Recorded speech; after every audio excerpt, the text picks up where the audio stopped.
એક વખત સુબહાનલ્લાહ કહેવાની તમન્ના હઝરત સૈયદના ઇબ્રાહિમ બિન અબુ અબલા રહમતુલ્લાહ અલૈહ ફરમાવે છે, મને આ વાત પહોંચી છે કે જ્યારે મુસલમાનનું મરણ થાય છે તો દુનિયામાં પાછા ફરવાની તમન્ના કરે છે, ફક્ત એટલા માટે કે એક વખત તકબીર એટલે અલ્લાહ અકબર, યા તસ્બીહ એટલે સુબહાનલ્લાહ, અથવા એક વખત કલમું પડી શકે અને લા ઇલાહા ઇલ્લલ્લાહ કહી શકે, અલ્લાહ અકબર.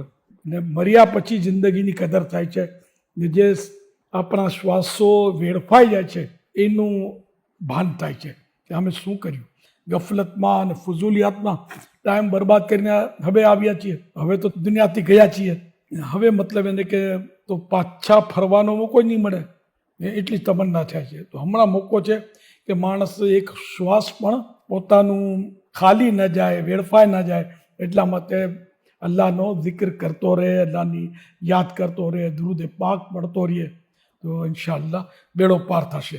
નમાઝ પઢિયા કરો, મદીની ચેનલ જોયા કરો. સલ્લુ અલલ હબીબ સલ્લલ્લાહુ તઆલા અલા મુહમ્મદ.